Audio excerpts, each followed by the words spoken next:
It's Miss P Reads, and I'm here to do a preview and flip through of My Name, words by Supriya Kelkar and pictures by Sandhya Prabhat. I am a librarian and I have a display going of books about names. So I wanted to see about adding this to my collection.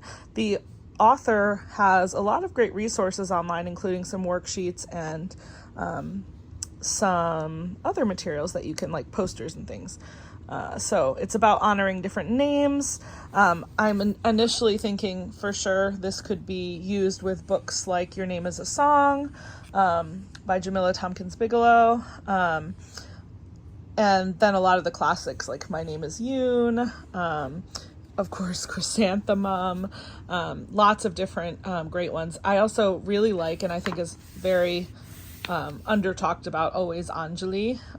That's a really pretty name as well, or name book as well. But this is one I wanted to see. It just came out. You can see it just came out in 2023. My Name. So what I'll do is I'll read the first few pages so you can get an idea of what it's like, and then we'll kind of just summarize the rest. If it's really short, I might be able to read through most of it, but it's definitely not meant to be used like read aloud to kids. It's meant to be just a way for you to get an idea, and I always want to encourage you to buy the book if you like it. So we see the first page, some what are assuming are his parents with some food, and he's getting ready for school. It says, "There will be so many new names on the first day. Honor them and yours the very same way. Listen, connect, remember, reflect. Say your new friends' names out loud, and the name belonging to you carefully, kindly, and they will too." I like this because it's not too long. Anyone who reads books to kids knows that in so many picture books, there's way tons more text than there ever needs to be. So I appreciate that there's not a lot of text, but that you can stop and have really meaningful conversations. But my name means wrinkled foreheads and twisted tongues tied up in knots.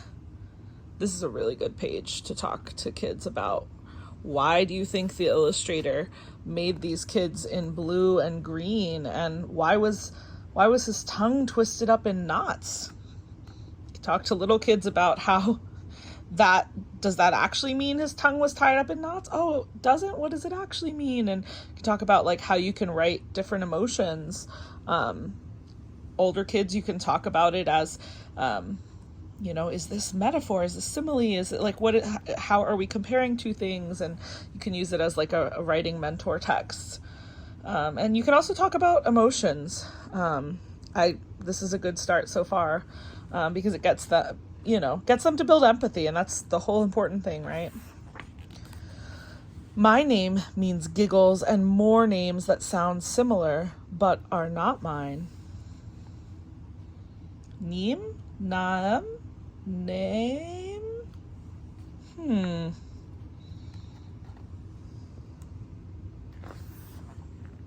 Get the kids to think about, are they one of the names that people, do they have a name that people really have to think about? Or maybe do they have an easy name? Have they never experienced this? Kind of also reminds me of The Proudest Blue for sure. The picture book about a girl wearing a hijab to school on the first day, a headscarf. And they did a lot of this illustration too, where the background characters were different colors. My name means spices and far-off smells, unseen colors, and sounds unheard to them. Be a great page to talk about how does his facial expression and the facial expressions of the kids at school compare to over here. These facial expressions, everyone looks joyful. This feels more like a home, and this uses warm colors, and this uses cool colors. So you can point all that out to kids. My name means the hot sun and sweaty crowds when all I feel are frosty stares. Talk about why people are looking at him.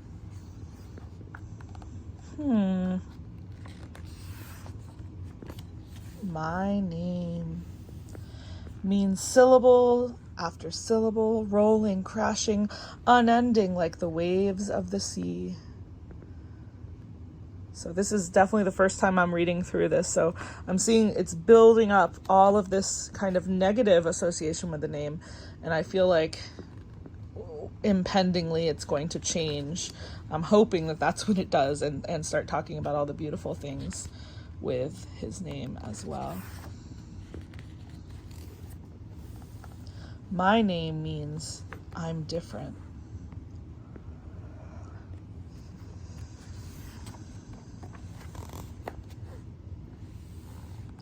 Your name means you're you.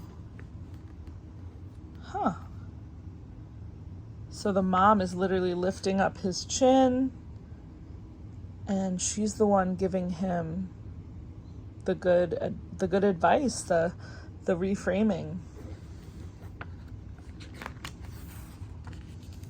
Your name means wrinkled faces creased into smiles, unknotted hearts, and lips twisted with love to welcome you. Grandson, best friend. Your name means giggles, happy giggles, and many more names, all belonging to you. Teammate. This is interesting. This is not where I thought it was going to go. I think I was thinking more along the lines of, Your Name is a Song, where they talk about name meanings, or Chrysanthemum, or some other stories like that, where they talk about how special the name is when your parents, chose the name for you. But I didn't think about other names for you, like grandson, best friend, teammate. Your name means spices and spiraling scented steam, clanging dishes, and a rainbow on your plate. Your name means warmth like the first summer breeze, wrapping us together with those who came before. I really like that. Your name means warmth like the first summer breeze, wrapping us together with those who came before. So we do talk about family. Your name means crests and waves rocking back and forth on one side of the ocean and the other. Your name means you're different. Your name means you're you. My name means I'm different, just like yours does too. My name means I'm me, and your name means you're you. As you can see, all of the classmates now celebrating each other's different names. Interesting. And then we have the author's note.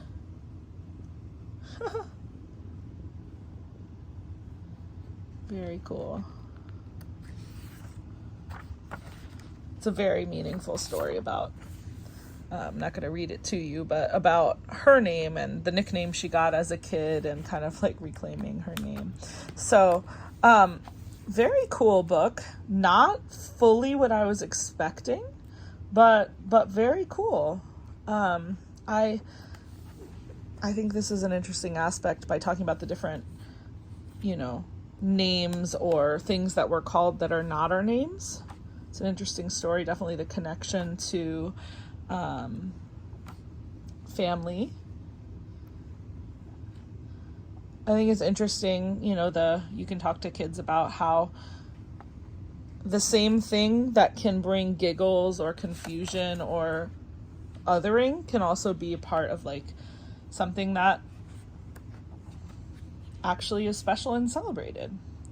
I think it's interesting that the author and illustrator chose to have the kid having all of these negative thoughts, and then it was the mom who was the one who kind of started talking and was the one who kind of gave the wisdom. A lot of times it's like the kid comes to this realization alone, but this one was definitely like from the parents passing along that wisdom. So very cool. I like the book. I think it's very interesting that no actual names were mentioned. I know sometimes they talk about books that are about names, and multiculturalism will, take the strategy of saying a lot of different names from a lot of different cultures, to kind of normalize lots of different names.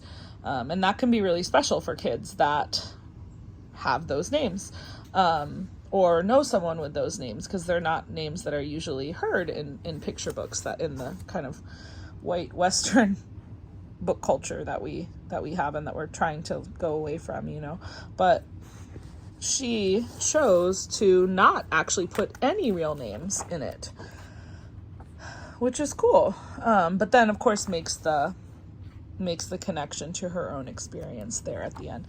I could see kids really enjoying that, this book. It definitely feels very poetic.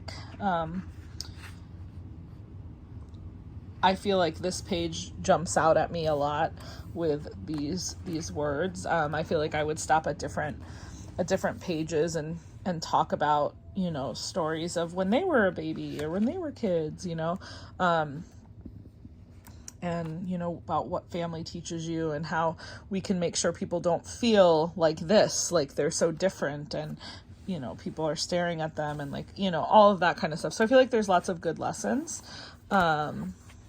So overall, it seems like a good book. There's some good source material. It was not exactly what I expected. I really like it, but it wasn't fully what I was expecting. Even when I was looking, I was waiting for this book to arrive in the mail. And so I was looking at some of the source material, and there are worksheets that are like, oh, my name means blank. And I was fully expecting it to be talking about name meanings, like when you go to a name meaning website and it means, your name actually means something. But this is all kind of poetic. So it actually changes sort of how I would teach this book, instead of having kids look up the meaning of their names, it's like regardless of what their name is, it's meaning something very poetic, which actually can be good, because there are a lot of names that we simply don't have the name meanings for, that are not going to come up on a certain website, that don't have a historical meaning, but they might have some other kind of meaning. So yeah, overall, this is a really good book. Definitely beautiful illustrations. I really like this author and have some of her other books in my library as well. So I wanted to read this. I don't know that it's my favorite of all the name books out there, but it's a really good one. And I also noticed that when I was making a display of all of the quote unquote name books for like a unit on this at the beginning of the year, where we're talking about names and respecting people's names, this is actually one of the few that has a boy on the front cover. So I like that from the diversity standpoint, because I was thinking of My Name is Yoon, My Name is a Song has a woman and a girl on the front cover. My Name is Yoon has a girl on the front cover. The Name Jar has a girl on the front cover. Always Anjali has a girl on the front cover. There's one that just came out called What's Your Name, which that has a variety of kids on the front cover. But when you're looking at, and then Chrysanthemum, obviously it's a mouse, but it's a girl mouse for sure. So this was the only book in that whole collection of 8 books that had a boy main character prominently on the front cover. So I liked that, and would be good for a display. Overall, very good book. She is a very talented author, and the illustrator is also very talented. So overall, would recommend it, and make sure, just do a quick Google search for the name and author of the book, and you'll see that there are downloadable posters about respecting everybody's names, and worksheets where kids can write about their name as well that I found. And I'm thinking about doing this on Monday with my library classes.